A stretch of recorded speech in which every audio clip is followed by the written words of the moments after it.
In the beginning, there was only emptiness. And then God spoke, and everything began. Let there be light.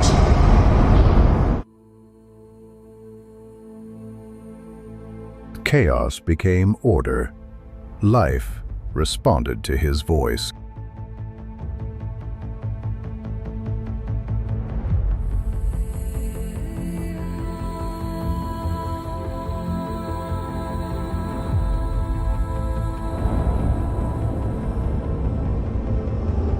But the rebellion was born.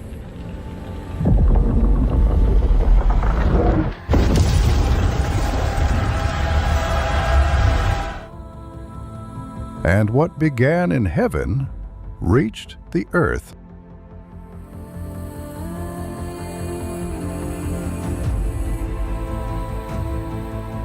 Man fell, the earth became corrupt, and judgment came.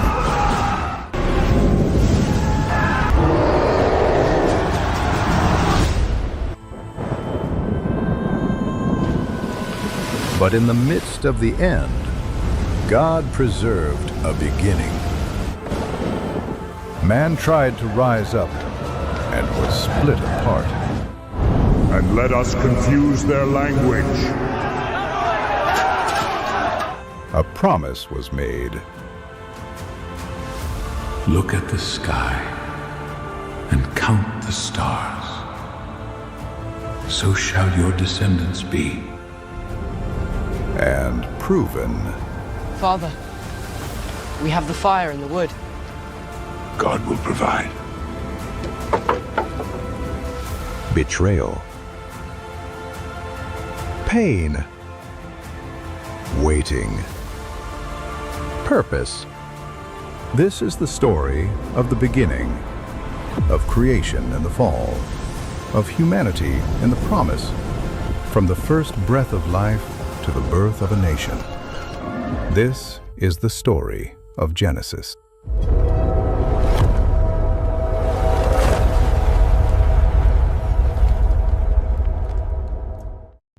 In the beginning, there was no form. There was no time. There was no sound. Only emptiness. A deep abyss, without limits, wrapped in dense darkness, as if nothing had ever existed. Absolute silence. But that silence was not absence. It was presence. Because there, God was already there. The Spirit of God hovered over the waters, not as something distant, but as living authority, as restrained power, ready to manifest. And then, God spoke. Let there be light. It was not a process, it was a rupture. Light burst into existence with absolute force, piercing the darkness as if it had never held authority. The void retreated. Chaos was ordered, and for the first time, something responded to his voice. God observed and said, "It is good." But that was only the beginning. The heavens stretched out like an endless mantle.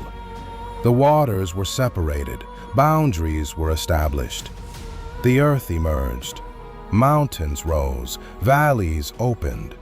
Rivers began to flow like living veins across creation. Everything obeyed, without resistance, without delay, because everything existed by His word.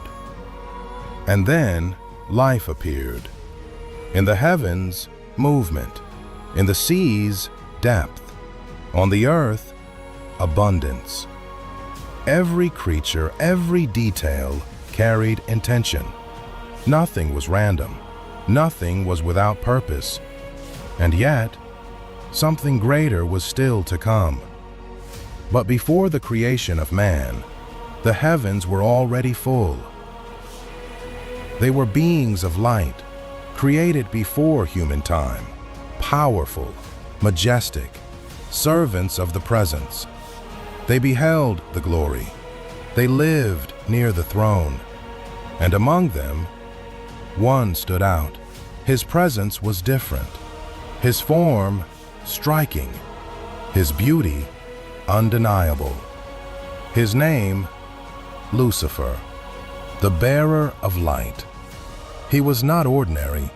He carried authority. He carried honor. He walked among the fire without being consumed. Close, very close. But something began to change, not around him, within him. A thought, almost imperceptible, an idea that did not come from God. Why not me? One of the beings nearby notices, looks at him. Lucifer, be careful what you keep inside. But he does not respond. That thought grew. It repeated. It strengthened. And what was only an idea became desire. Lucifer looked around. He saw the glory. He saw the throne, but no longer as before. Something had been corrupted. And then he said, I will ascend. Ascend? To where? Above the heights. I will raise my throne. The spiritual realm began to react. Something was wrong, very wrong. I will be like the Most High. Silence, but not a silence of peace, a silence of rupture. Because in that moment, rebellion was born, and he was not alone.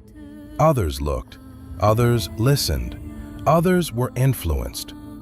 The same idea spread, not as imposition, but as seduction, a false promise of elevation. And one of them says hesitantly, If he goes up, Wintabanti will go up with him. Then there will be no more limits. Silence.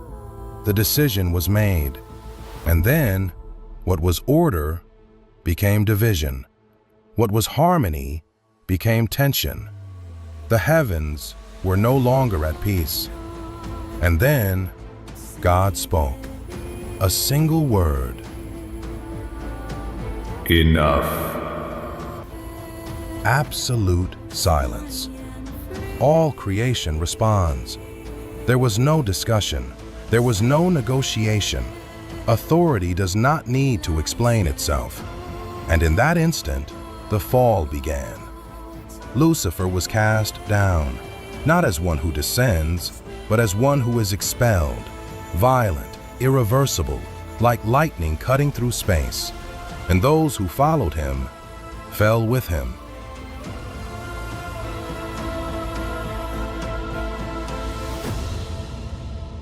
The light was corrupted, the glory was distorted, and what once reflected God now opposed him. Heaven returned to silence, but not the same silence as before, because now there was a war in motion, not visible, but real. And it had not ended. It had only changed its place. And then, God turned his attention to the earth. The stage was set, creation complete. But something was still missing, something different from everything that had been made, something that would not only exist, but would carry his image. And then, God descended. Not distant, not as a spectator, but present. He leaned over the dust of the earth. His hands touched what he had created.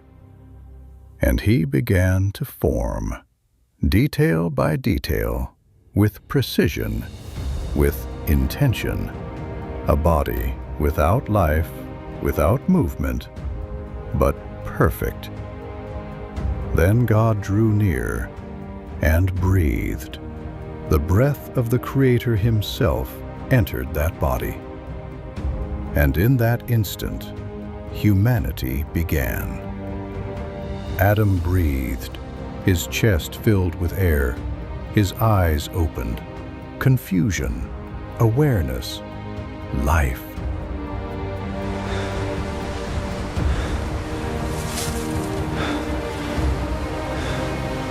What am I? And then he heard the voice, the same voice that had created everything. Adam, you are the work of my hands. Silence. Adam watches, not fully understanding, but something within him recognizes. It was I who formed you, and I gave you life. And you? Who are you? I am. Upon you is my purpose. The wind passes. Creation moves around him. But now, it was not only creation, it was responsibility. Adam looks around, the animals, the al-ard, the sky.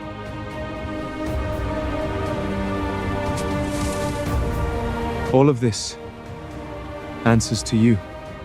And it will answer you as long as you remain in me.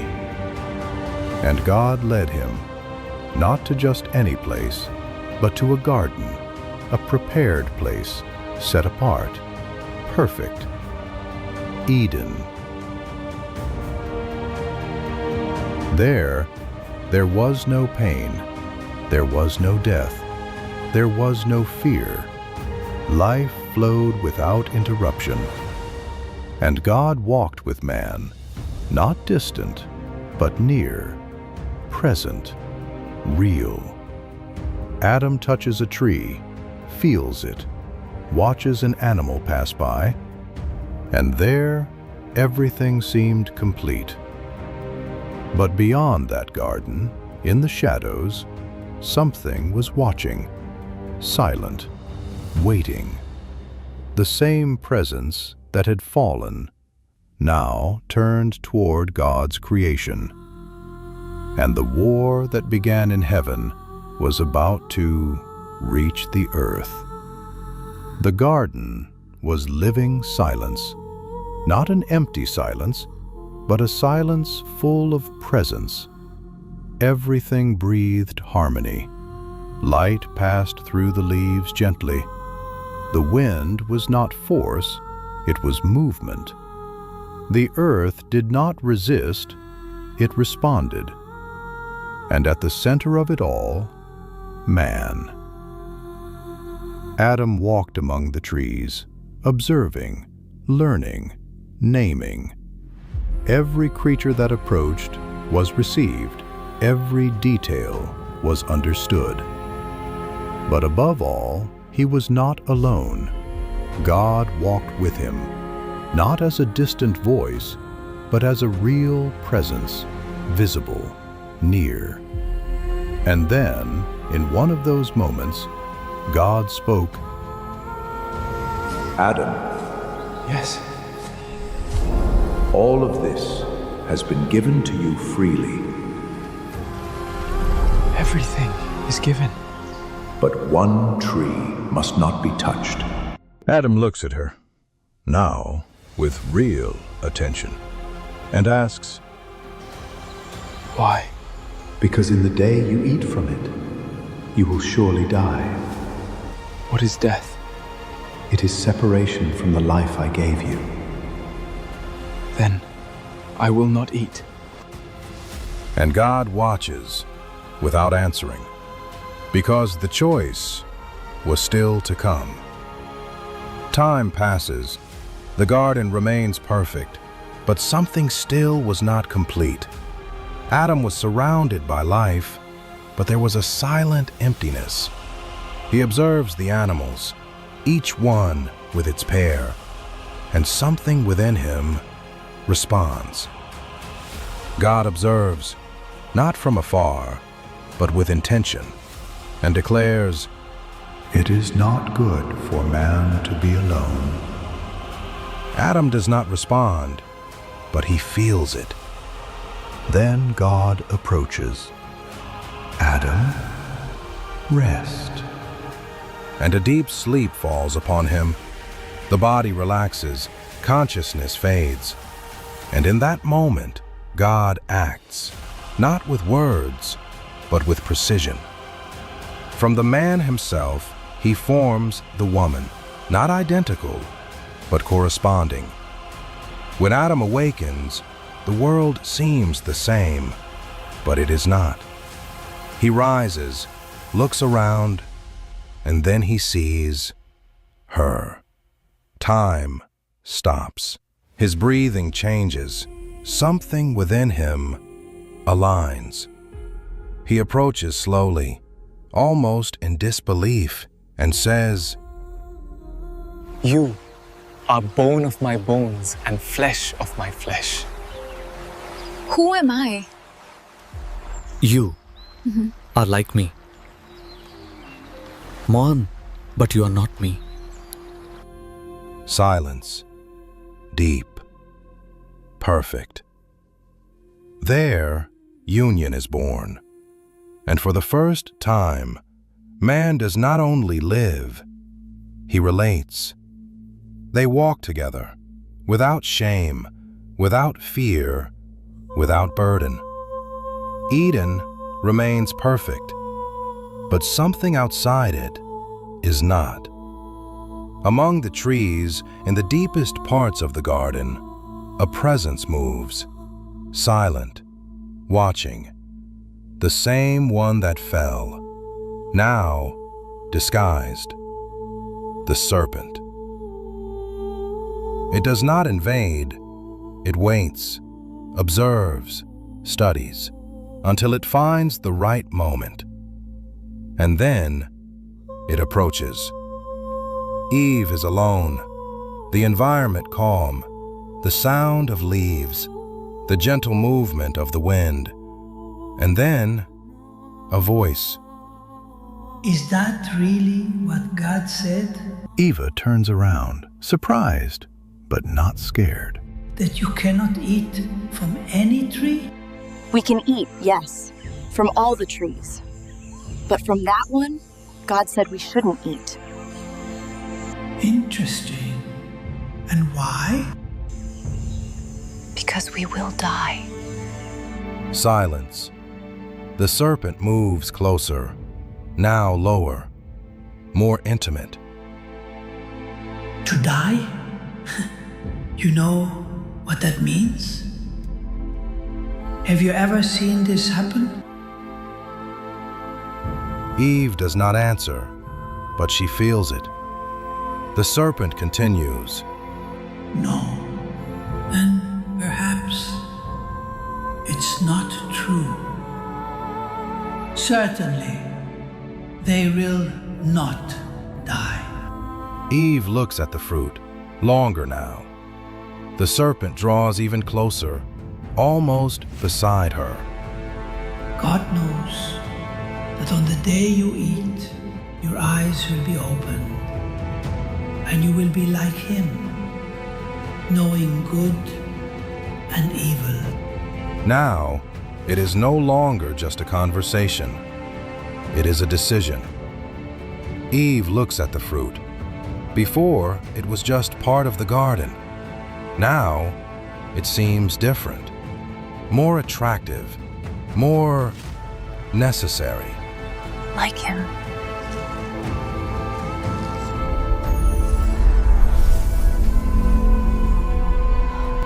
The desire grows, not physical, but internal. To be more, to go beyond, the same echo that began in the heavens. She reaches out her hand, hesitates, looks around. Adam. No response. Silence. For a moment, time holds its breath. And then, She takes it. She looks at the fruit in her hands, breathes, and eats. Nothing happens for a second. She blinks, looks around.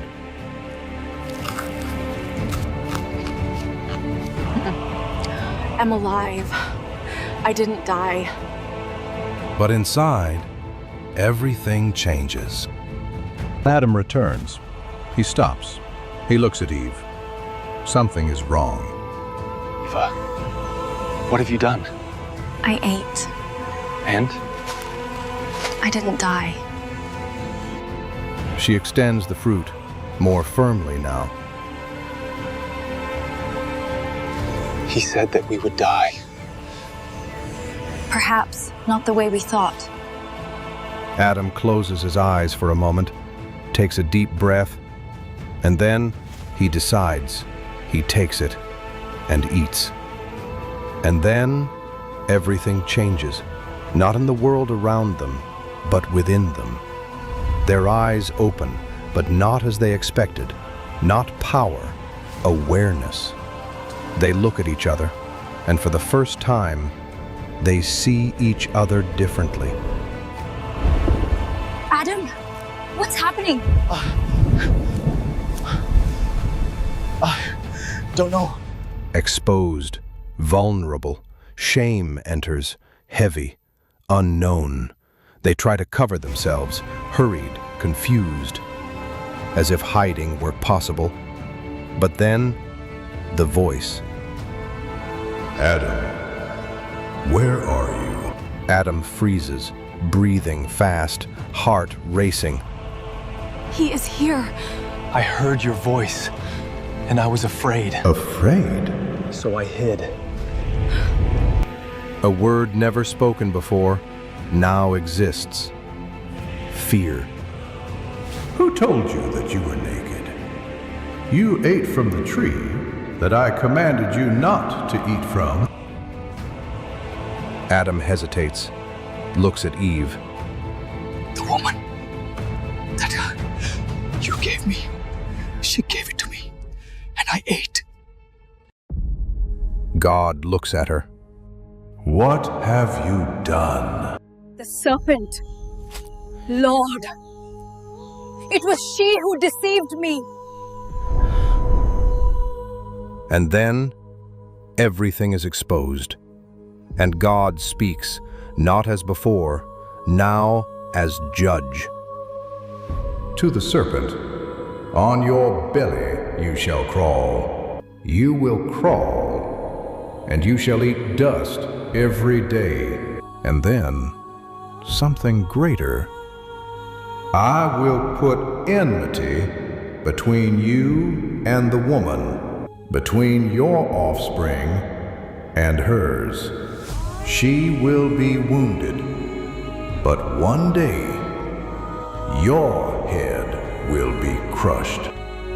The promise is born, even in the fall. And then comes the final moment. Eden can no longer be inhabited. Lord. Is there no other way?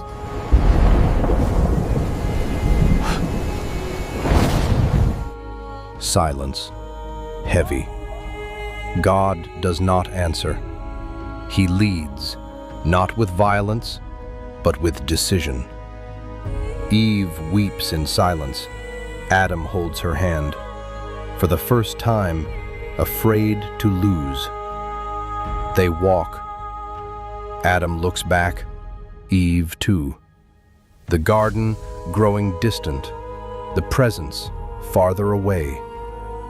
And then, at the entrance, cherubim, immense, imposing, and a sword, living fire, turning, guarding the way. The access was closed. Outside, the world is different. The air is heavy. The silence is different. And for the first time, man feels not only life, but existence with weight. But even there, something remains, the promise. Because the war has not ended. It has only changed its place. And now, it lives within man. Time moves forward. Days become years, and years begin to shape a new reality. Outside Eden, life is no longer light. The earth no longer responds as before. Effort is constant, fatigue inevitable, and something unseen already dwells within man, something silent but present. And then, life begins again. Eve gives birth, the first birth outside the garden. Pain, effort, a cry, but also hope. She holds the child in her arms, her eyes still wet, and says, I found a man. With the Lord's help, you will be strong. It won't be like we were. Time passed, and another son was born, Abel. Different, quieter, more observant. Two brothers, growing in the same world, but not in the same way. The years shaped their paths. Cain became a man of the ground, strong, direct, marked by effort. His hands carried the weight of labor. Abel tended the flock.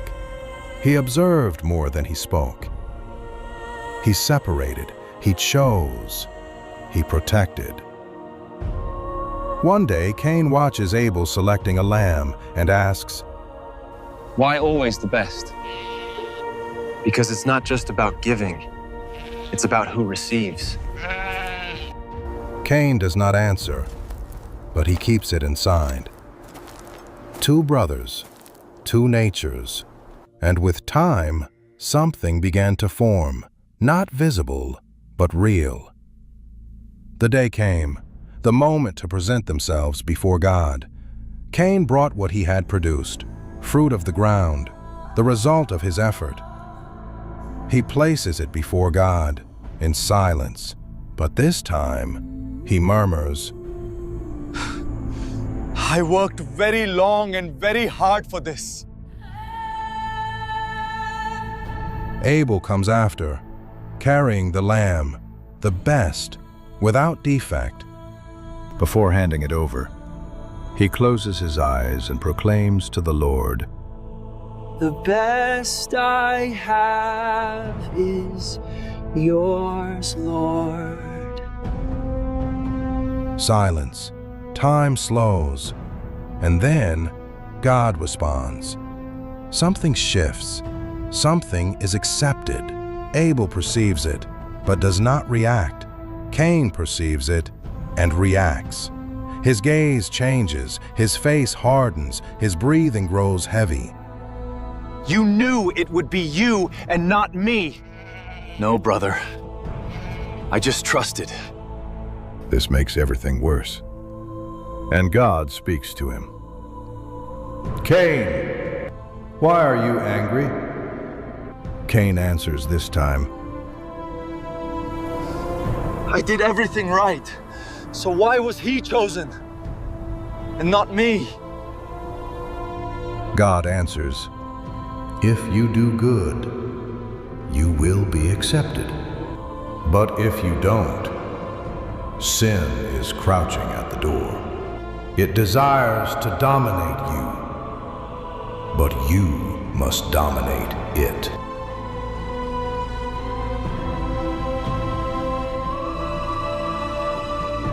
Cain clenches his fist, but does not answer, because in that moment, he was no longer listening. He was fighting within. Days pass, but the tension does not fade. It grows until one day... Brother, let's go to the field. I have something to show you. Let's go, brother. They walk. Along the way, Abel asks, Are you still carrying that thing? Regarding what? Angry. You think you're better than me? No, that's not it, brother. But it's too late. Cain attacks, without warning, without control.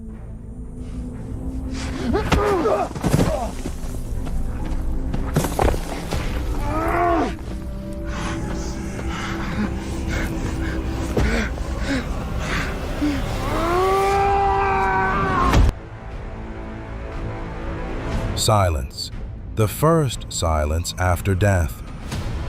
Cain remains there, breathing heavily, hands trembling.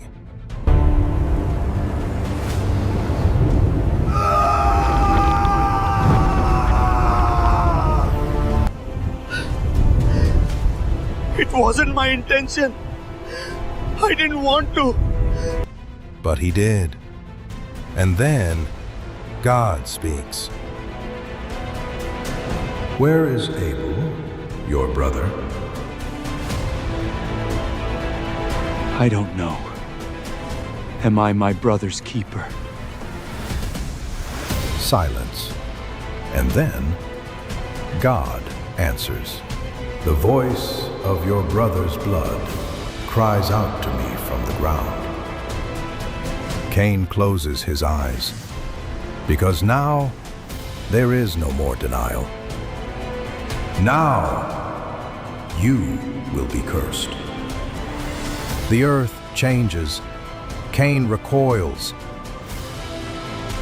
No. My punishment is greater than I can bear. They're going to kill me! No. You will live with this.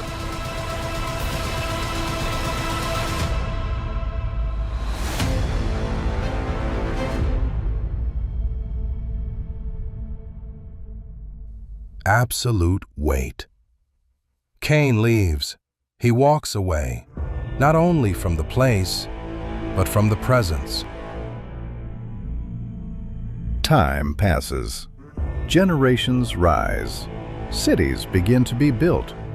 Humanity grows, organizes, develops. But something does not improve. It worsens. The heart of man did not return to what it was. It drifted even farther.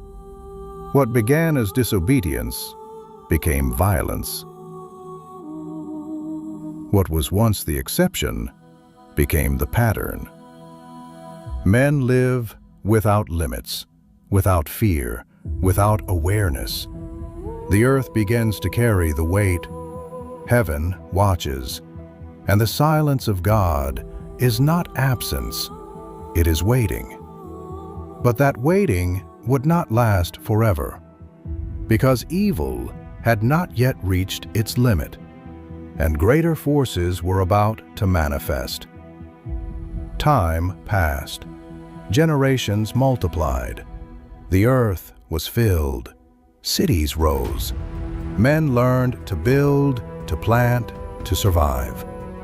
But something within them did not change. The heart remained inclined toward evil. Violence grew, silent at first, but constant, like a shadow spreading. And as humanity multiplied, heaven watched. But not only watched.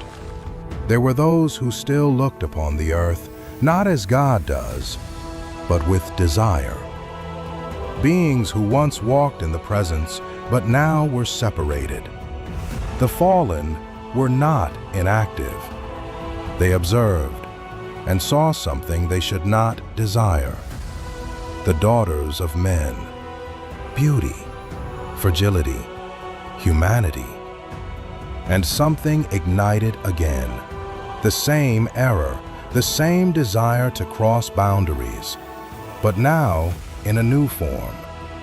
And then they descended, not as before, not in glory, but in rupture, tearing the boundary between heaven and earth. The night felt different, the air heavier. and in silence they touched the world of men.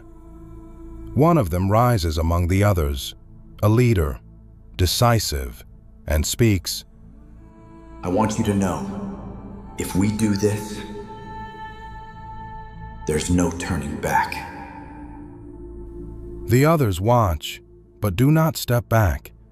Another answers, There's no turning back from the moment we fall. So let's take what we want. a pact, a collective decision, irreversible. And then they give themselves to the choice. The union happened. What should never have happened, happened. Order was broken. Separation was violated. And from it, something was born. At first, it seemed like life, but it was not. They grew quickly, faster than any man, stronger, heavier, more intense. And then, the world began to notice. They were not like the others, and it did not take long before they became impossible to ignore. Giants, colossal, dominant. The valiant men of antiquity, men of renown. The earth seemed small beneath their steps. Their presence inspired fear. Their gaze, oppression. They did not merely exist. They dominated. They took. They consumed. And when food was not enough, they turned against their fellow men. Violence, without limit, without awareness, without mercy. But it was not only fear, it was fascination. Men began to look at them not only as a threat, but as power. They are not like us, they are not men. They are children of the gods. The idea spreads, fast, dangerous, seductive. Men bow, offer, sacrifice, seek favor, seek protection, seek power.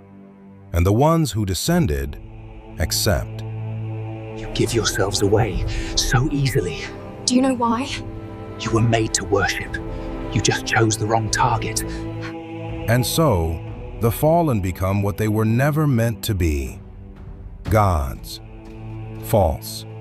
Born of deception, sustained by corruption. And what was once relationship with the Creator becomes idolatry.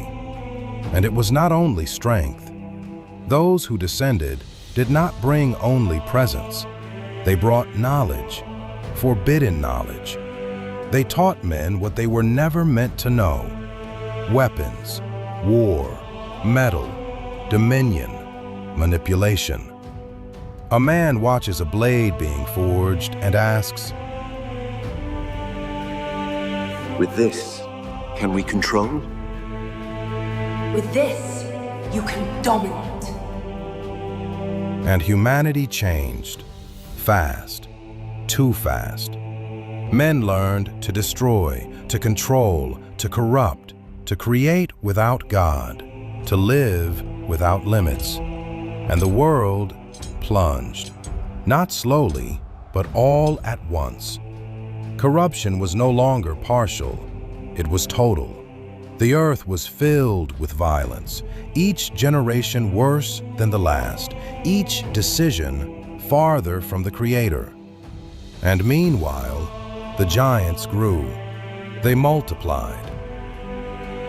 They became living legends, but not legends of admiration, of terror. They did not fear God. They did not respect boundaries. They did not recognize authority.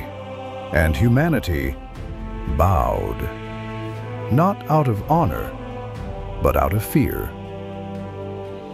A man watches a giant pass and whispers to another, If we don't bow down, they'll take us.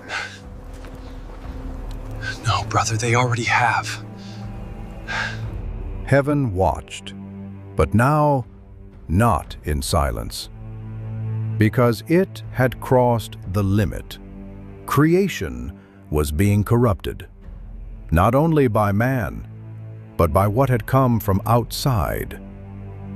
And then God looked upon the earth, not as in the beginning, not with delight, but with weight, with sorrow, with justice.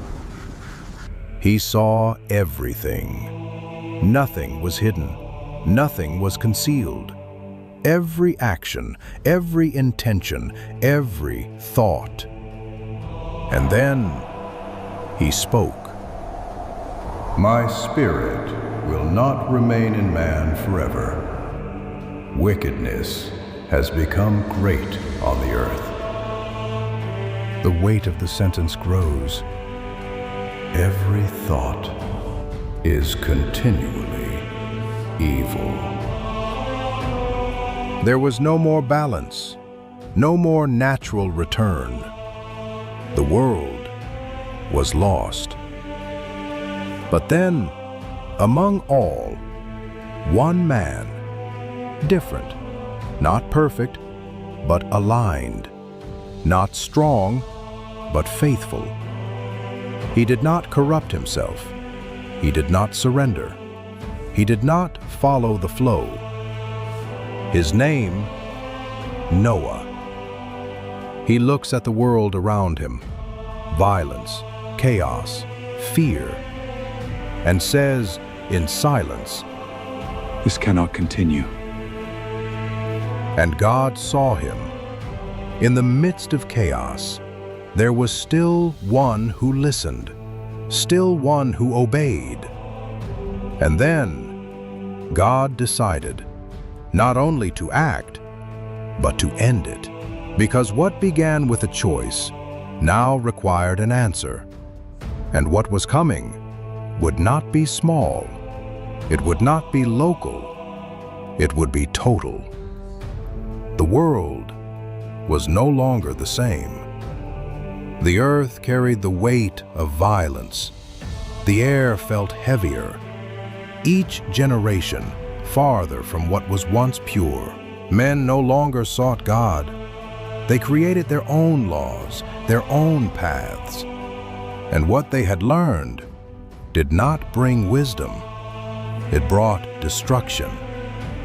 The giants walked among them, imposing, dominant. Humanity no longer ruled. It survived. And in the midst of all this, one man remained different, Noah. He walked against the current. He was not the strongest. He was not the most influential, but he was faithful. While the world laughed, he listened. While the world ignored, he obeyed. And then God spoke to him, not like a distant echo, but direct, clear. Noah. He rises, attentive. And then the sentence, "The end of all flesh has come before me." The weight of the words falls. Noah breathes deeply. The earth is filled with violence because of them. I will destroy the earth. Noah opens his eyes slowly and asks, "What will this be like, my Lord? Will everything be destroyed, Lord?" The answer comes firm. Everything that has breath. The world, as he knew it, was coming to an end. But then, God continues. Make yourself an ark, a wooden structure, large, strong, closed inside and out. The description is precise, detailed, without room for error. Forgive me, I don't understand. Why must I do this? And the answer comes. I will bring a flood upon the earth. The waters will cover everything. Everything that has breath. will perish. Absolute silence. Noah stands still, absorbing. But then, hope. But with you, I will establish my covenant. You shall enter the ark. You, your family, and of every living thing, to preservation in the midst of judgment. Noah bows his head and says, I will do it, my Lord. I will do everything you said. And God watches, because in that moment, it was not only obedience, it was faith. And Noah does not question anymore. He begins. Years pass, and the ark grows, day after day, plank by plank, under the sun, under exhaustion, under the eyes of others, and they laugh. They always laugh. Did you see that old man? He's building a boat where there's no sea. That old man is crazy. He talks about water falling from the sky and that God warned him. But Noah continues, without arguing, without answering, because he does not build by logic, he builds by faith. Decades pass. The world remains the same, violent, corrupt, blind. But the ark is finished, imposing, unlike anything ever seen. And then, something begins to happen. Not by human action, but by divine command. The animals begin to come, from every direction, sky, earth, fields, mountains, small, great, strong, fragile, all guided, as if an invisible force were leading them.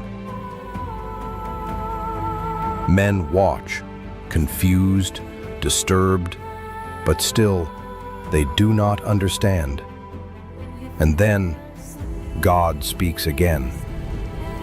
Noah, enter the ark, you and your family, for in 7 days I will send rain upon the earth. Time closes in. 7 days. The countdown begins. Noah enters. His family enters. The animals enter. The door remains open for a time, like a final silent invitation. But no one enters. No one believes. Until the door closes. Not by Noah's hands, but by God. The sound echoing like a sentence. And then the sky darkens, not like night, but like a warning. The wind shifts, stronger, more violent. Clouds gather, heavy, loaded. But before the first drop, something else happens. In the heavens, movement, not chaos, order, judgment. Beings descend, not like those who came before, but different, firm, irrevocable. They do not speak to men, they do not negotiate, they do not observe, they execute. And they find those who descended, the watchers.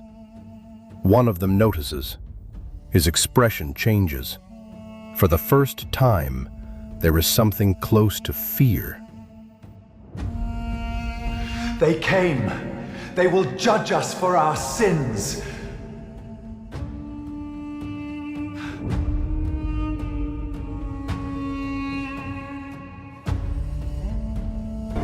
They can't. They can't. We are powerful. They can't take us. But they can. The presence that descends cannot be resisted. One of the messengers declares, You have crossed the line. You have corrupted creation. Now you will be contained. They try to resist. Some retreat, others advance. but there is no battle, because there is no equality. Invisible forces surround them, like chains that cannot be seen, but cannot be broken. And then they are pulled, not to the earth, not to the heavens, but downward, to a place not made for men, nor for life. Deep, dark, sealed, an abyss. As they are taken, one of them looks to the earth, to the giants, to mankind. This doesn't end here.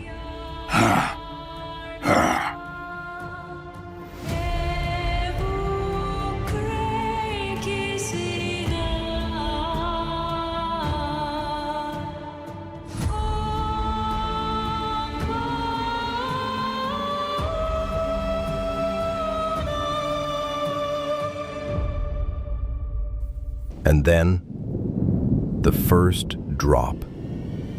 It falls on dry ground, strange, unfamiliar. Another, and another, and then the sky opens. Rain, violent, unceasing.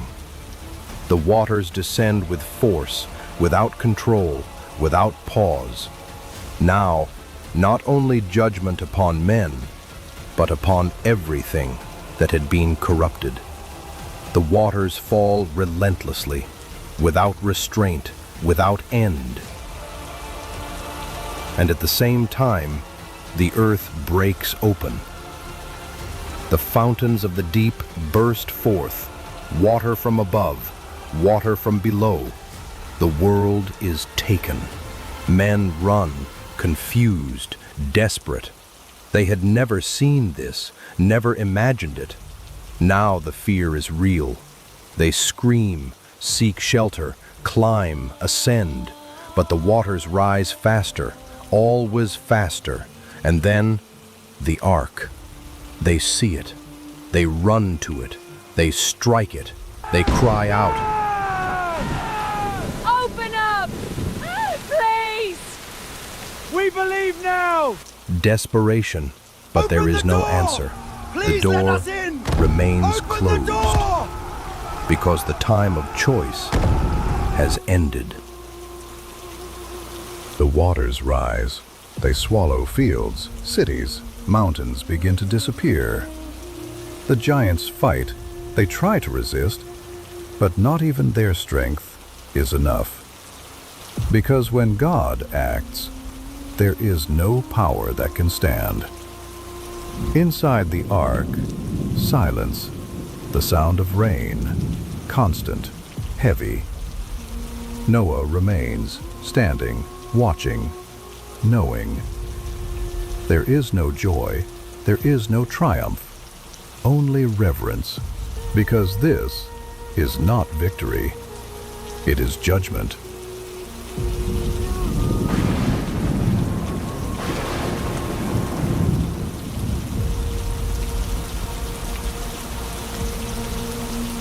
"40 days, 40 nights, without pause, without rest.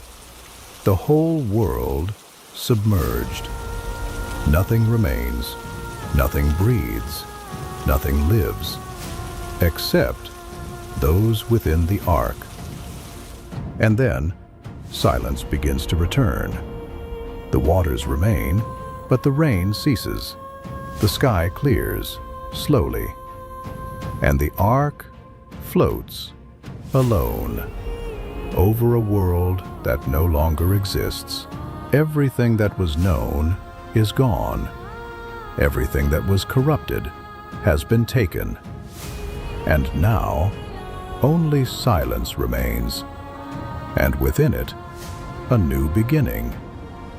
Because the judgment has passed, but the story is not finished. Silence has returned, but not the same silence as in the beginning. It is a heavy silence, weighted, as if the world itself is still absorbing what has happened. The waters cover everything, without form, without reference, without visible life, only vastness. Inside the ark, time was different. Days passed, but there was no change. The sound of water against the wood, constant, repetitive, hypnotic. Noah remains, silent most of the time, watching, thinking, carrying the weight of all he had seen, his family too. No one says much, because there is nothing to say. Everything was left behind. And then, God remembered, not as one who forgets, but as one who decides to act. The wind begins, subtle at first, almost imperceptible, but constant. The waters begin to move, to recede, slowly, very slowly, as if the world itself is being rebuilt. Days become weeks, weeks, months. The ark continues, but something changes. The ark no longer floats the same way. It rests. Noah notices. He rises, walks to the opening, looks. There is expectation. Noah releases a raven. It flies, disappears, but does not return with an answer. Silence continues. Then, a dove. It goes out, flying over that new world, but returns with no place to rest. It is not yet time. Days pass. He tries again. The dove goes out. Time passes. And then it returns. But this time it carries something. A leaf. Green. Alive. Noah watches. Takes it. But now it is not empty. It is hope.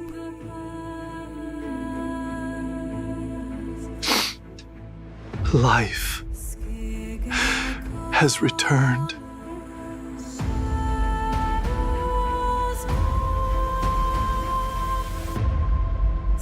More time, more waiting, until finally the earth reveals itself, dry, firm, prepared.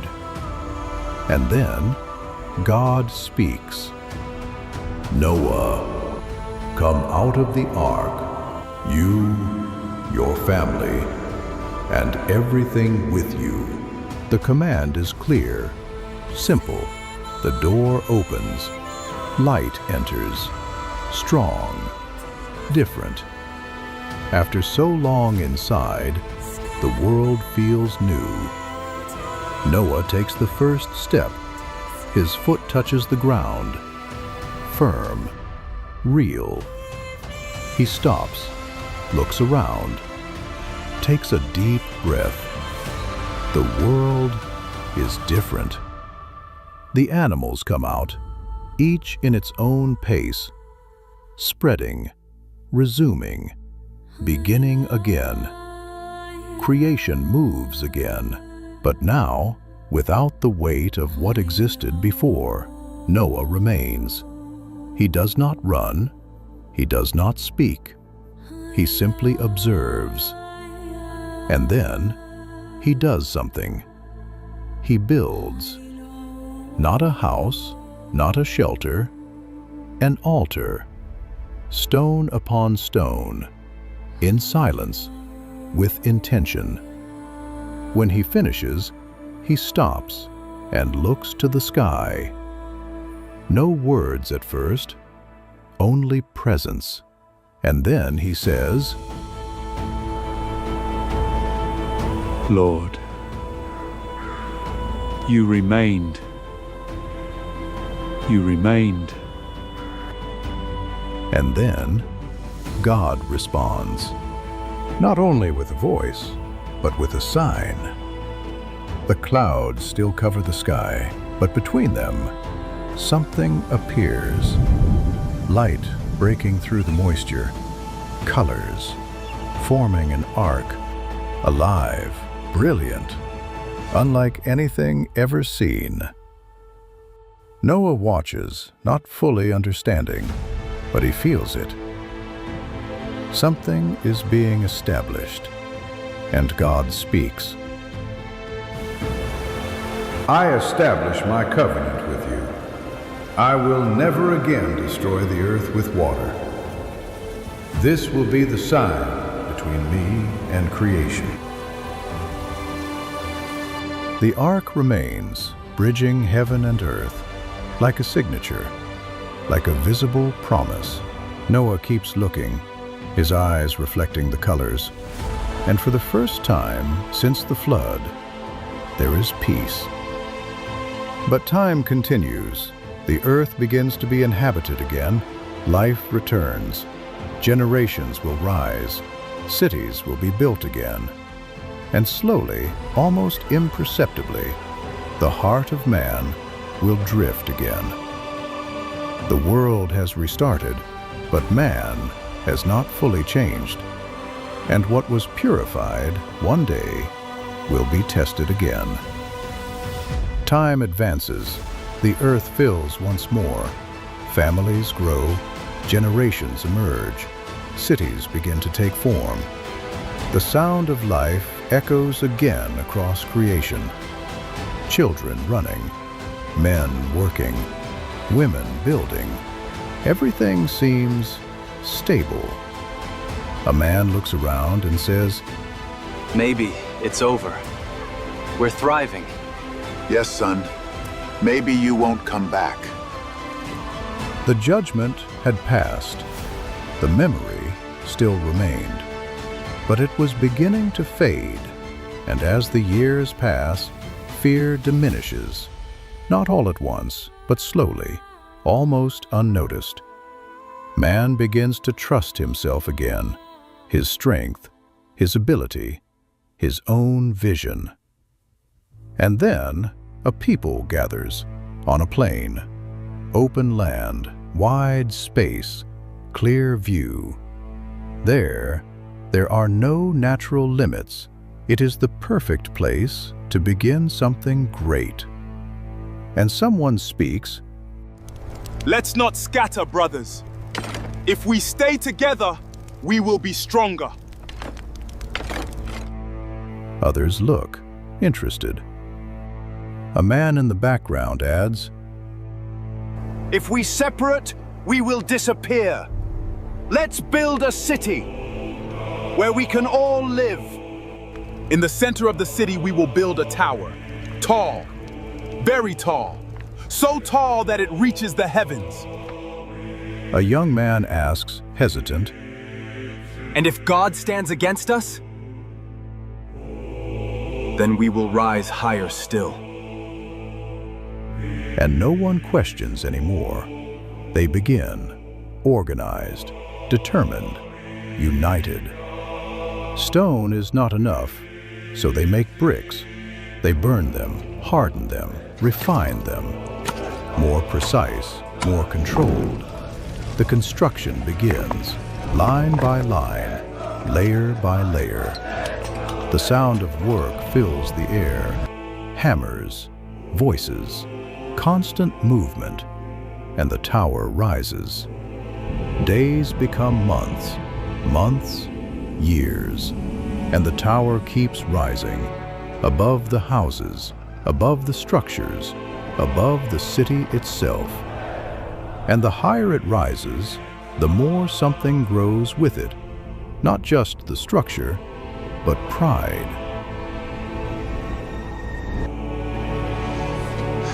We are doing something no one has ever done. We are becoming great. We do not need to rely on God. If we reach the heavens, there will be nothing above us. Silence. But no one disagrees, because all of them were already thinking the same. The city grows. The tower dominates the horizon, like a symbol, not of progress, but of defiance. A silent message. We can. We control. We decide. And then God observes.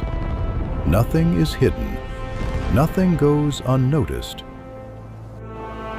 He sees the city, the tower, but more than that, he sees the heart. United, yes, but not in truth. United in rebellion. And then God speaks. They are one people, and they have one language. Unity is recognized. But the problem is not unity, it is purpose. Nothing they plan will be impossible for them. The weight of the decision approaches. And then, let us go down and confuse their language.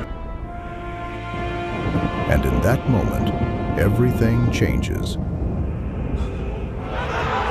One man speaks to another, but the words no longer make sense.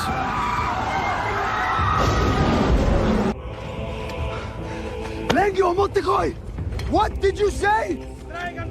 أنا لا فاهم.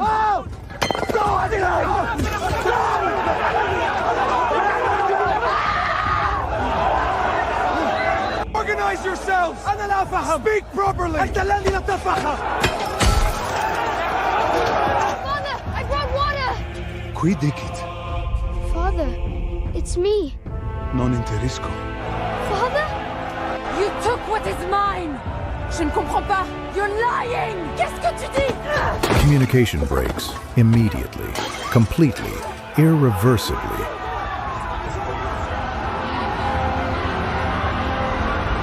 Groups begin to form.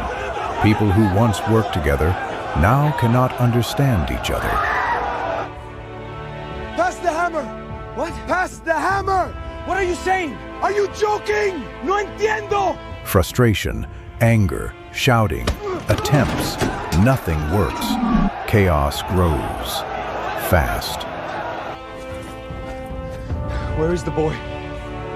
我不知道你在说什么。 Stop this! 你为什么这样看着我？ What was unity becomes division. What was strength becomes weakness.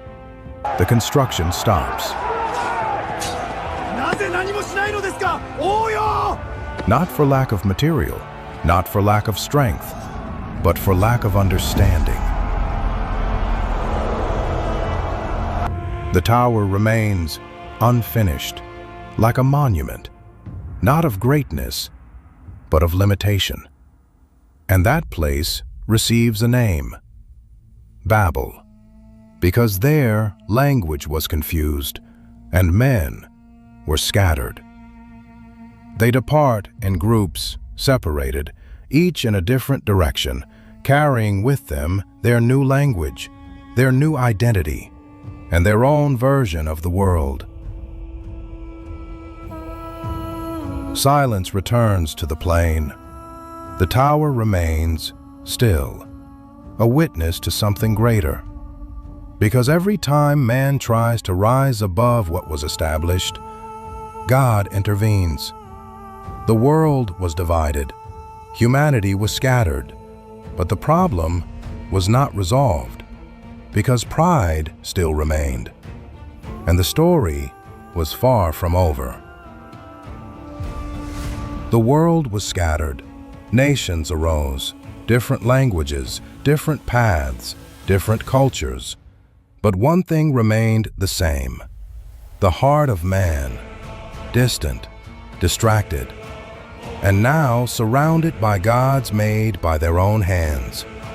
A man carves an image, another watches and asks,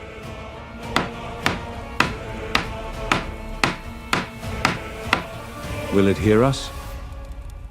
If we believe, it will.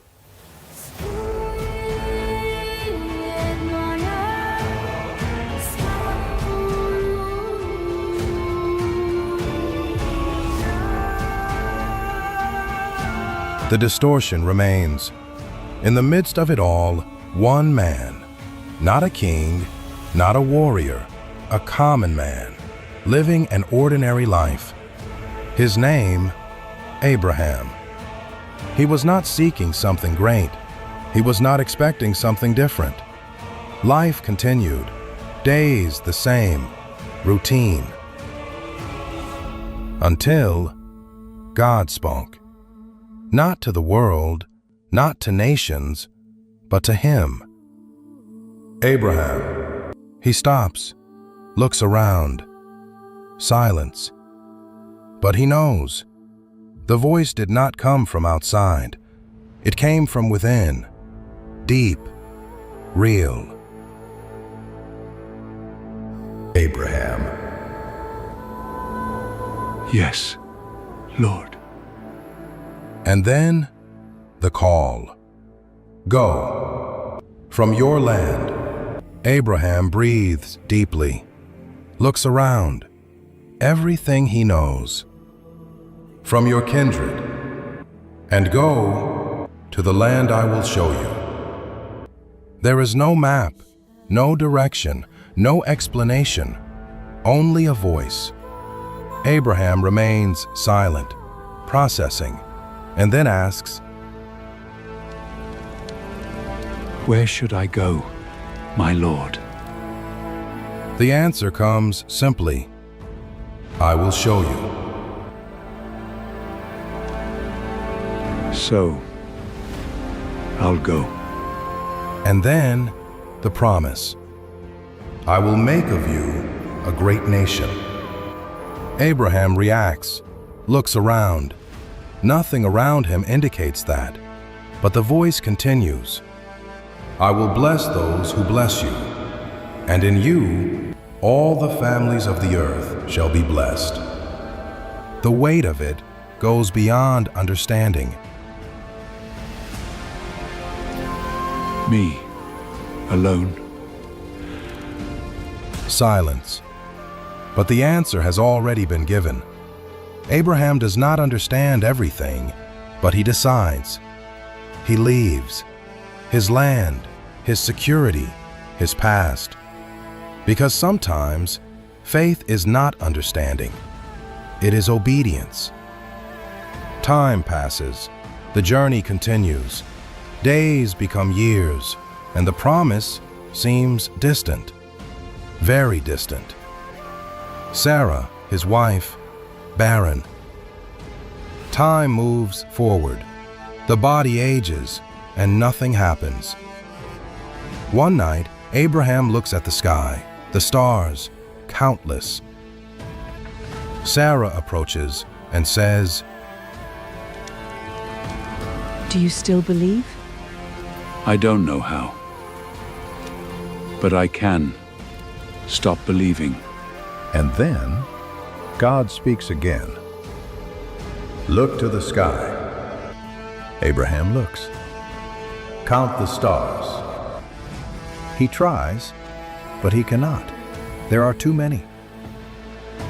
So shall your descendants be. Silence. Abraham breathes deeply and answers, Sir, how will this be possible? Doubt appears, but not as rejection, as a search. Time passes and waiting grows heavy. Sarah speaks to him. Maybe the promise won't come through me. Take my servant. What if we are getting ahead of ourselves? And what if we are waiting too long? A human decision, an attempt to solve the divine. Silence. And he agrees.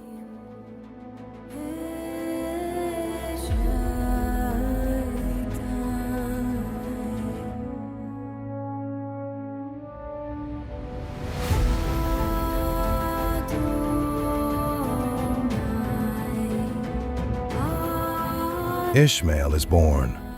Abraham holds the child, but something does not fully align, because that was not the plan. And God speaks again. No. Simple, direct. The promise will not come from there. Sarah will bear a son. Abraham reacts, almost in disbelief. Sir, we are old. Sarah in the background laughs softly, incredulous, and then God responds. Is anything impossible for me? Silence. The answer is clear. And then the impossible happens. Sarah conceives. She looks at herself, unable to believe it, and says, This is possible. But it is. Life emerges. Where there was no possibility, and is born Isaac, the son of the promise. Abraham holds the child in silence, eyes filled with tears. Sarah watches and says, moved, He laughed before. Now we are the ones laughing. The promise lives on. Time passes. Isaac grows. The promise becomes visible, real, concrete. And then God speaks again. Abraham. He answers without hesitation. Here I am. But this time, the voice comes different, heavier. Take your son, your only son. The air grows heavy. Whom you love. Abraham closes his eyes, breathes deeply, and then the command, offer him as a sacrifice. Absolute silence. Abraham does not answer, but something within him breaks. No explanation, no reason, only obedience. The next morning, Abraham rises, without saying much, prepares everything. Isaac watches him, senses something. Dad? Where are we going? Up the mountain. Simple, direct. They walk. The path is long, silent, heavy. At one moment, Isaac tries again. Is it for a sacrifice? Yes. Father, we have the wood, we have the fire, but where is the lamb? Time seems to stop. Abraham looks at his son, eyes full, and answers, God will provide for himself the lamb. Isaac watches, but does not insist. He trusts. They reach the top. The wind blows. The silence is deep. Abraham builds the altar, each stone placed as if it were a weight. Isaac watches and begins to understand. Dad, is that me? Silence. Abraham cannot answer with words, but his eyes confirm it. Isaac breathes deeply, closes his eyes for a moment, and then says,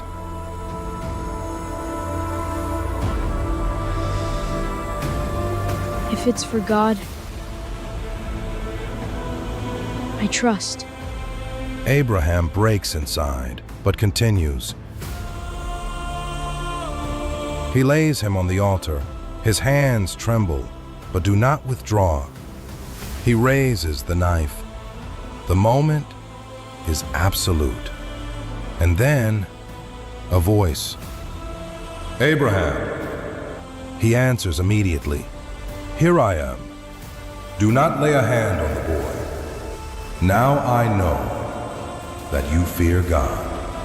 Abraham stops. The knife lowers. His body releases. He breathes as if returning to life. And then he sees a ram, there in the right place at the right time.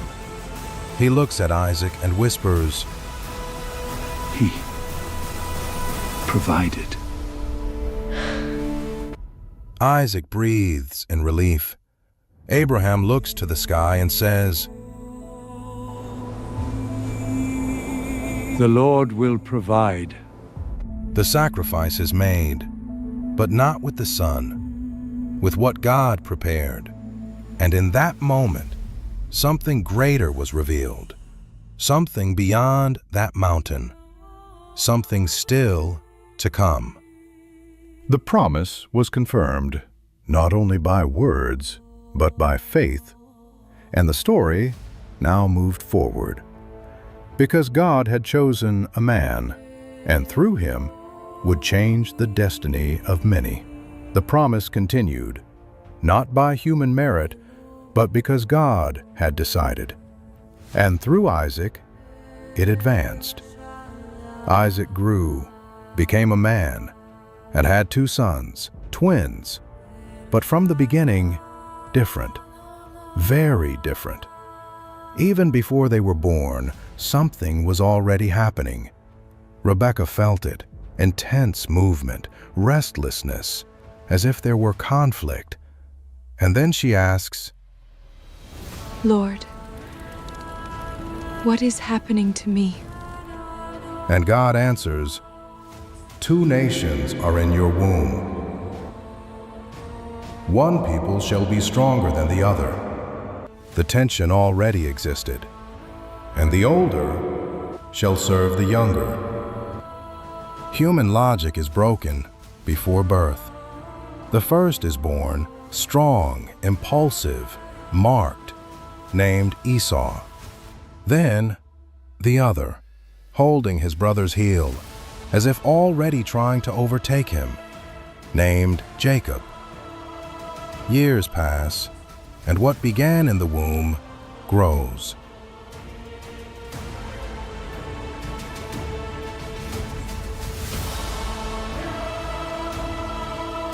Esau becomes a man of the field, a hunter, instinctive, free. Jacob remains close, observant, quiet. But within him, there is something, desire, ambition, not for strength, but for position.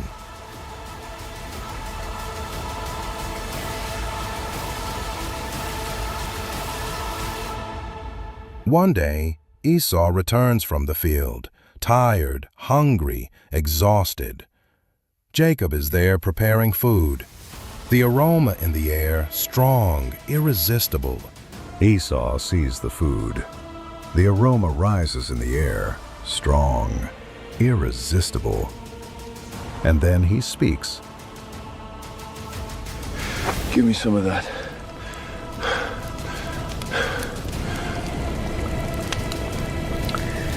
Sell me your birthright. You must be joking. I am starving. What use is this birthright to me now? Does it serve you nothing then? No, not now. Then swear. I swear. And in that moment, the eternal is traded for the immediate. Esau takes the food, eats quickly, without looking back. Jacob watches in silence, knowing that something irreversible has happened. Time passes, but it is not forgotten. Isaac grows old, his sight fades, his body weakens. But the moment of blessing has come. He calls Esau. My son. Yes, Father. Go to the field, hunt for me, and then I will bless you. As I always have. The promise is about to be released, but Rebekah hears and reacts. She remembers the word of God, what was spoken, and calls Jacob. Listen, your father is going to bless your brother. Do what I tell you. This is not right. It was God who said it. We are only fulfilling his word. A plan, strategy, deception. Everything happens quickly. The food is prepared, the clothes are changed, the skin is placed. Jacob looks at himself and says quietly, If he notices, then let the blame fall on me. the disguise complete. Jacob enters, the atmosphere heavy. Who is there?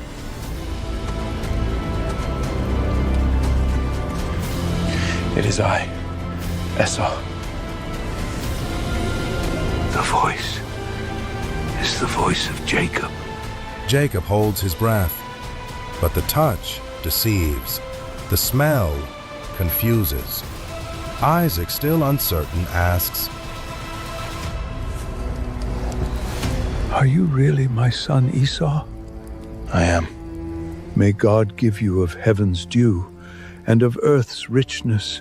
May nations serve you and peoples bow down to you.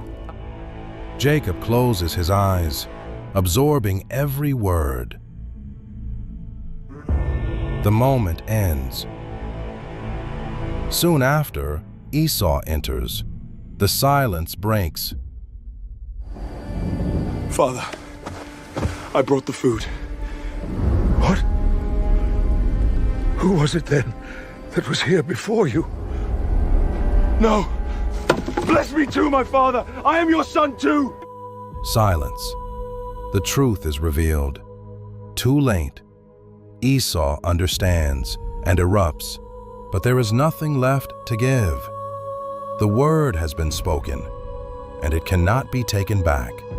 Esau falls to his knees, breathing heavily. Hatred is born. Deep, direct.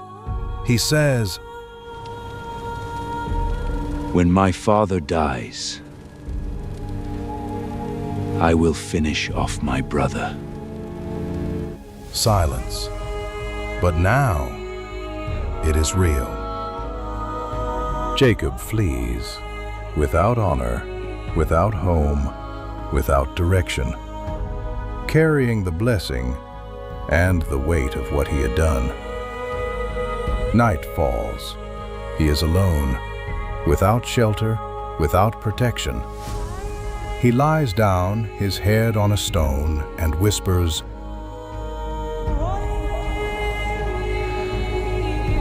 What have I done?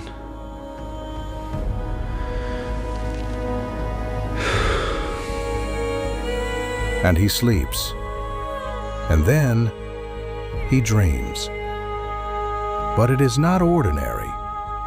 A ladder connecting earth and heaven. I am the God of your father. The land where you lie, I will give to you. I will be with you. The promise continues, despite everything. Jacob awakens, afraid, shaken. The Lord is in this place, and I didn't know. He lifts the stone, marks the place, and says,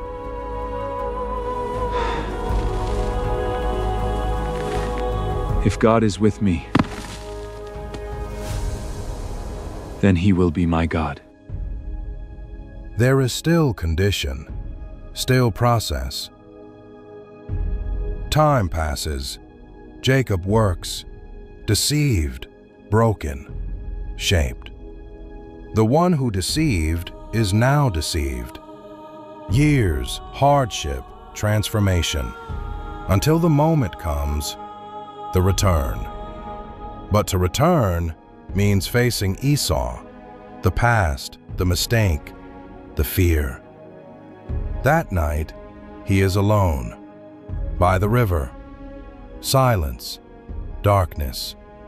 And then, someone appears, without warning, without explanation, and wrestles with him. Body against body, strength against strength. No words, only struggle. Hours pass, neither yields, until the man touches his hip, and everything changes. Jacob's strength breaks, but he does not let go. He says, I will not let you go until you bless me. What is your name? Jacob. Your name shall no longer be Jacob, but Israel, the one who struggles with God. The sun rises. Jacob is wounded, but different. Now, he carries a mark, an identity. The next day, Esau appears with men. The confrontation draws near. Jacob bows 7 times, whispers,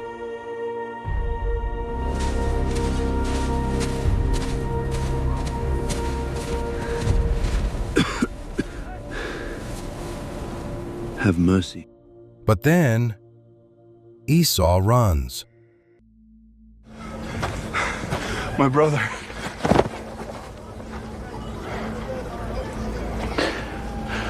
I thought of hating you, but I couldn't. The past breaks.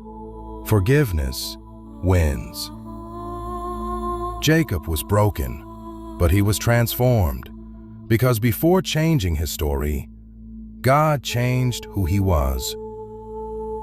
And the promise kept moving forward. The promise continued, now through Israel. His sons grew, a family that would become a people. But within it, there was division. Among all the sons, one stood out, Joseph. Younger, observant, sensitive, but also favored. Israel loved him differently, and that did not go unnoticed. One day he gives him a tunic, not ordinary, colorful, detailed, visible, a symbol not only of love, but of preference. For you. Because I see in you something that others don't yet see. Joseph puts it on, not realizing what it would cause. And his brothers see it. One whispers, He doesn't even try to hide it anymore. To him, we don't exist. and they feel it. Not joy, but rejection. Their James changes. Conversations fade, silence grows, and what was discomfort becomes envy. And then Joseph dreams. A different dream, strong, vivid.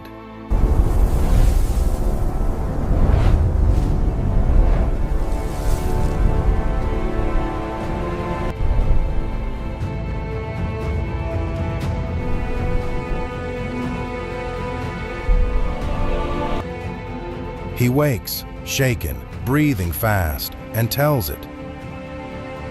We were in the field, and your sheaves bowed down to mine. Do you think you will reign over us? Will you actually rule us? I only told you what I saw. The sun, the moon, and 11 stars bowed down to me. What is this dream you dreamed? I will keep this in my heart.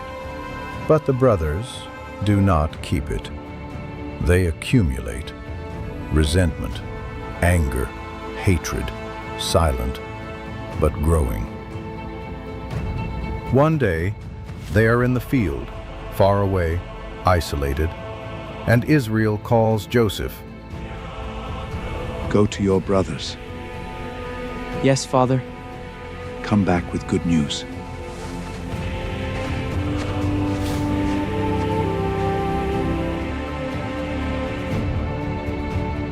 He leaves, not knowing that this path would change everything. From a distance, the brothers see him. The tunic stands out, unmistakable. Let's kill him. Here comes the dreamer.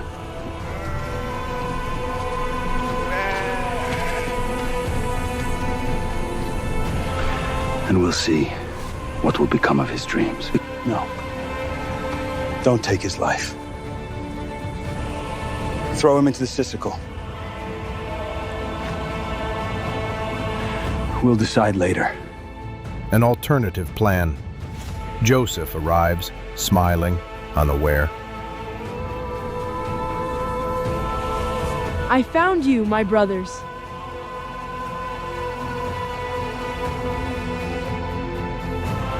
And then, everything changes. Wait, what are you doing?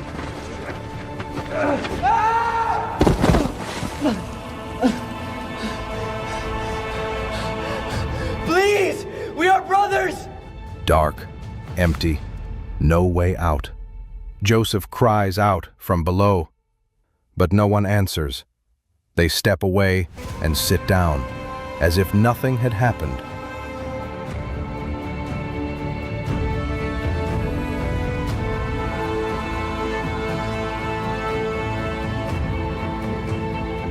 Time passes, and then a caravan passing in the distance, merchants, and one of the brothers says, Why kill him? Why kill him? Let's sell him like an animal. He is no longer our brother. The idea grows, easier, cleaner, more profitable. They pull him out. Joseph tries to climb, but not to freedom, to be sold.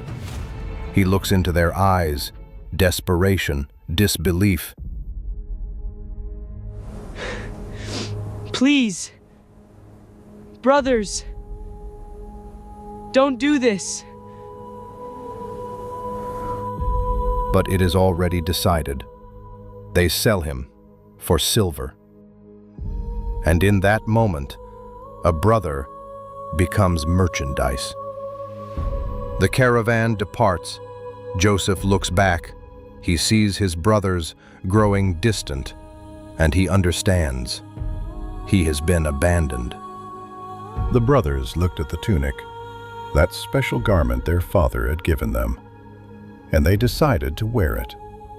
They killed a goat and soaked the tunic in its blood. They took it to their father. Without saying a word, they simply spread out the garment. Jacob recognized it immediately. It's my son's tunic. A wild beast devoured him.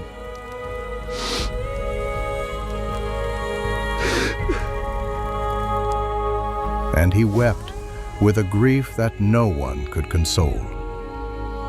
Meanwhile, Joseph remained alive, taken to Egypt, guarded by an invisible hand. The desert, the heat, the silence, and then Egypt, vast, imposing, strange. Joseph looks at everything, lost, and whispers,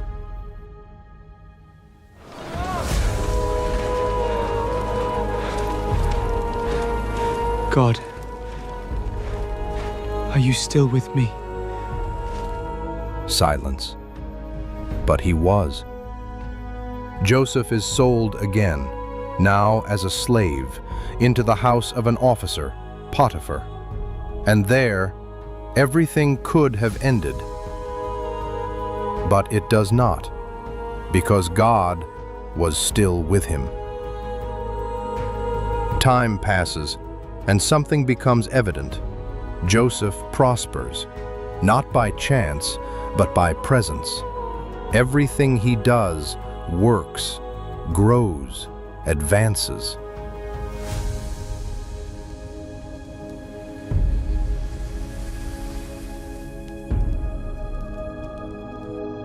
Potiphar notices and asks, "How do you do that?" It's not me. God is the one who does it.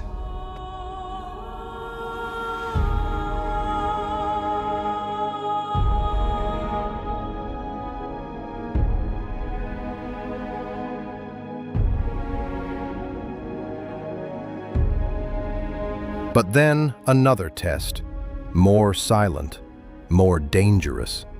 Potiphar's wife. A constant gaze, desire, temptation. And one day she speaks. Stay with me. My master has entrusted everything to me. There is no one greater in this house than I, except you who are his wife. How could I do this and sin against God? She watches him, but does not retreat. She insists. Days, pressure, constant.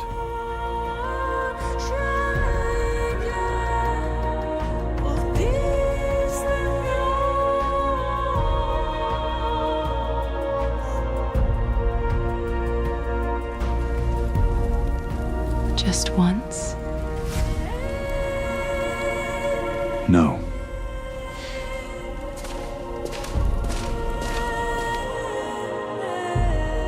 Until one day she grabs him. But Joseph runs. He leaves everything behind except his integrity. And then the lie. She shouts,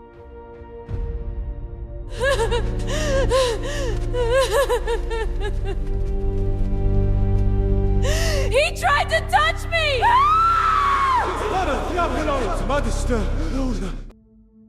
Servants appear. Confusion. Potiphar hears. Joseph tries to speak.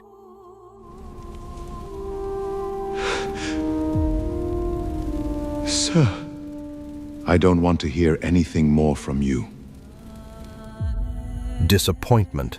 Contained anger. I trusted you. And without investigation, he reacts. Joseph is imprisoned, and once again, a fall.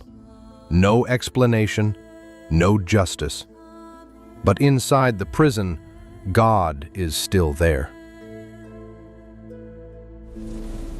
Joseph sits in the dark and whispers,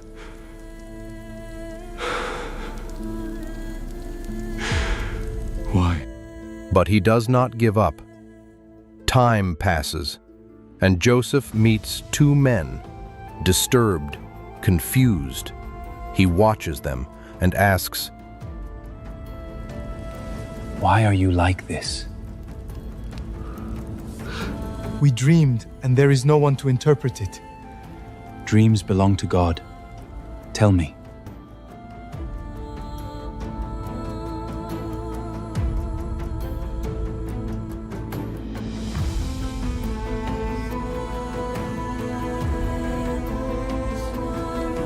This is what your dream means. In 3 days, you will return to your post. This is what your dream means. In 3 days, your life will be taken. Heavy silence. Before leaving, Joseph holds the restored man's arm. Remember me when you're well. I will. But he forgets. Time passes, and everything happens exactly as he said. More silence, more waiting, until the king dreams. Pharaoh, and no one can interpret it.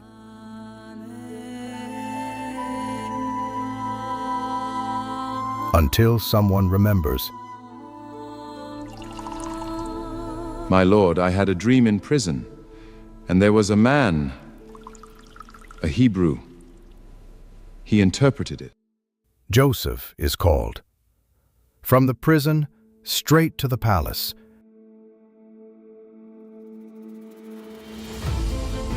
He is cleaned, prepared, brought in. He enters before Pharaoh. Pharaoh looks at him. I have heard that you interpret dreams. It is not in me, but God will give the answer.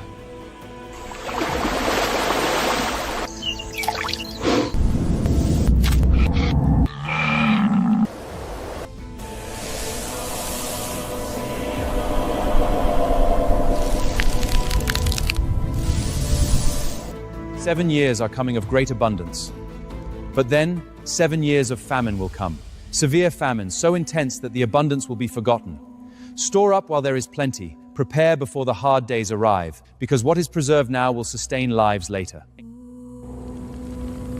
Is there anyone like this man, in whom is the Spirit of God? You will rule. Me? Joseph, only I will be above you. Joseph bows, speechless. From prisoner to governor, second in command, and now he has power, authority, position, but also a history. The man who was sold now rules. The one who was forgotten is now remembered. But the story is not over, because the past would return. Time passes, the years of abundance come and go, just as it was said. And then the famine comes. Not local, not small, but widespread. Drought, lack, desperation. The land produces little, the fields fail, and the people begin to feel it. But in Egypt, there is provision, storehouses full, organization, control, and over it all, Joseph. People come from everywhere, entire nations, seeking food, seeking survival, and among them, a group. Different, but not unknown. The brothers. They enter Egypt, tired, marked by hunger, but alive, not knowing they were about to face the past. They approach and are brought before the governor, and when they arrive, they bow, without knowing, without realizing, but fulfilling exactly what had been dreamed. Joseph watches in silence. No immediate reaction, but inside, everything moves. He recognizes them instantly, every face, every detail. But they do not recognize him. Time stops for a moment. Memories return. The pit, the desert, the sale, the abandonment, and now, the power. He could reveal himself. He could take revenge. He could expose them. But he does not, because something within him had already changed. He speaks, but not as a brother, as a ruler.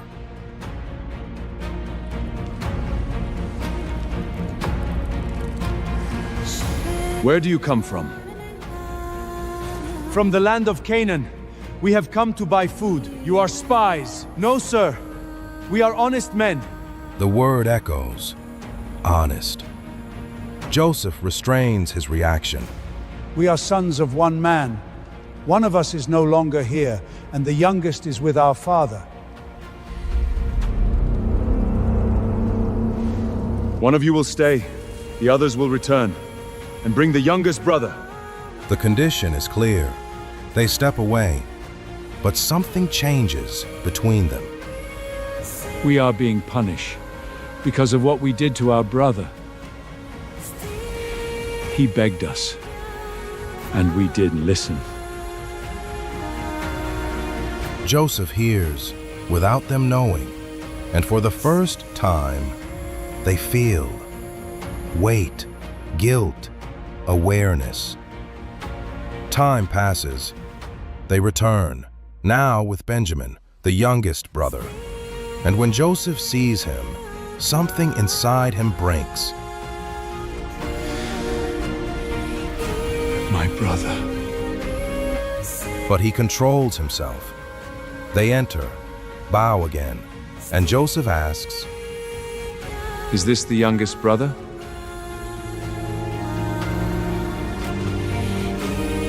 Yes, sir. Joseph watches Benjamin for longer and says, May God have mercy on you. Benjamin furrows his brow as if something feels familiar, but he does not understand. They eat together, but there is still tension. There is still a test. Joseph watches in silence and prepares something. One final test. He places his cup in Benjamin's bag and lets them leave. On the road, they are overtaken, accused, searched, and then the cup is found with Benjamin. They return before Joseph, now not as buyers, but as accused men. The one with whom she was found will stay. Simple, direct. And then something happens. Judah steps forward, takes a deep breath, and says, Sir, if the boy doesn't return, our father will die. I took responsibility for him. Stay with me in his place. I saw my father lose a son. I can't let him lose another. Silence. But now it is different. They have changed. Joseph cannot hold it anymore. He stands, breathing heavily, and says, I want everyone out now.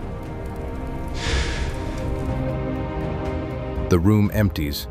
Only they remain. And then he weeps, without control, without restraint, years pouring out at once. The brothers are startled. They have never seen a man like this. He looks at them with tears and says, I am Joseph. Is my father still alive? They do not answer. They cannot. One steps back, another lowers his head. The shock is too great. Joseph comes closer, more human.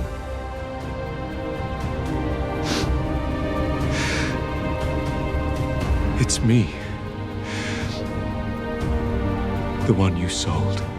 But there is no anger, no accusation, only truth. They lower their eyes. Guilt, fear, shame. Forgive us.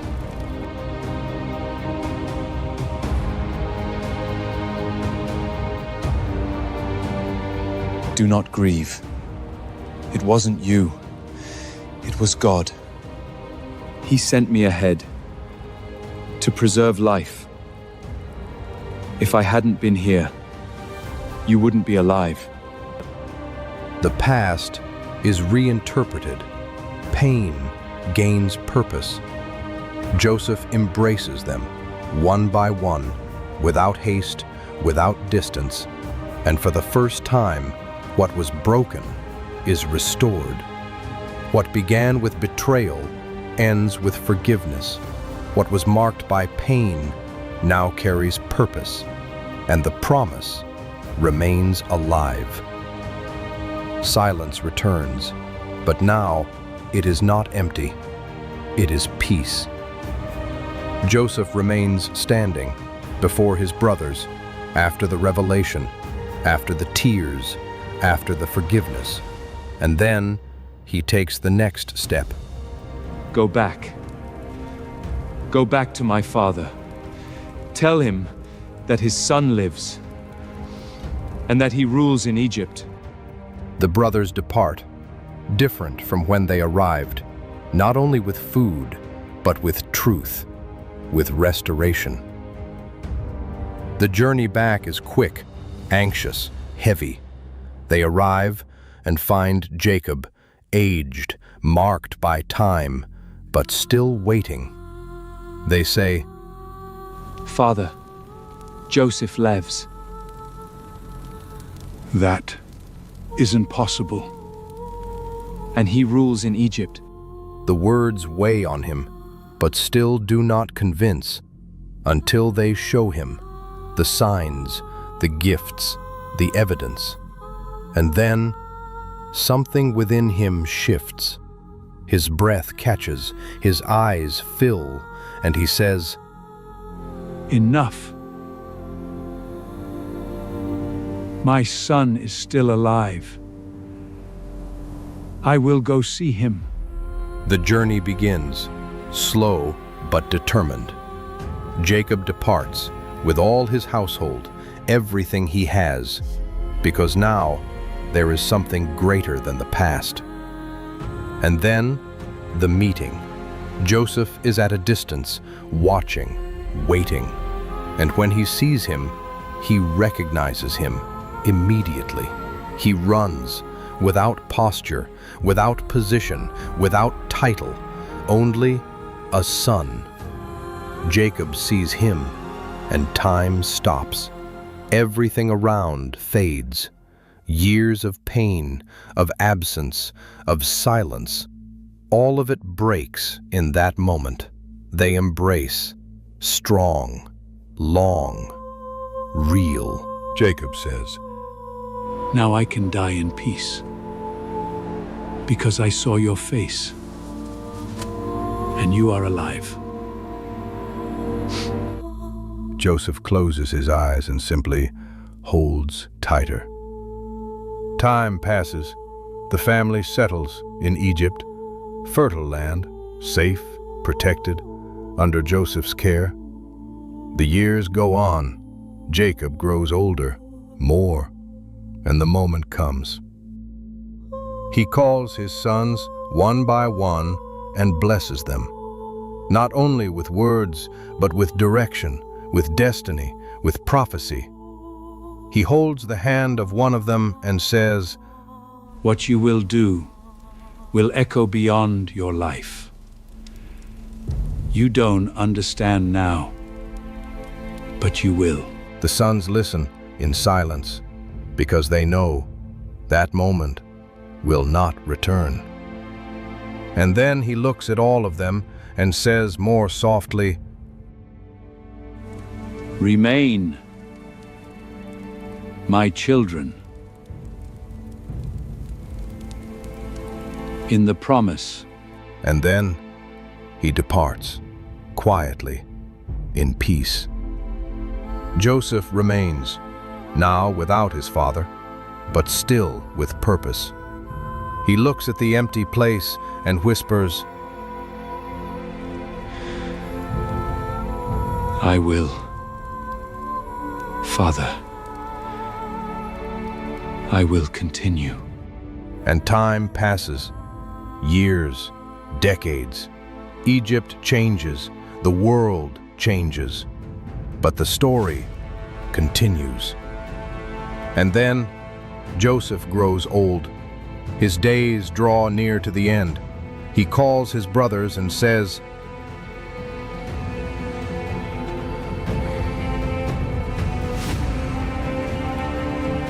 I am about to depart. God will surely visit you, and he will bring you up from this land. Take my bones when you leave here. Are you sure? It's not about certainty. It's about promise. He does not speak in doubt. He speaks with conviction, because he knows. The story does not end there. Joseph closes his eyes and departs. But time continues. Generations multiply. The people grow, strengthen, become numerous. Children run, families increase, the people spread. But then, the scene changes. And then a new king rises in Egypt, a king who did not know Joseph. They are growing in number, my Pharaoh. My lord, the people of Israel are numerous and stronger than we are. We need to act before they multiply even more. And in that moment, everything changes. The look changes. The posture changes. Favor turns into threat. A soldier pushes a Hebrew, another shouts orders. The atmosphere grows heavy. The people who were preserved would now be oppressed. The place of provision would become a place of slavery. But the promise was still alive. Because what God begins, He does not abandon. Even when time passes, even when the setting changes, even when it feels like silence.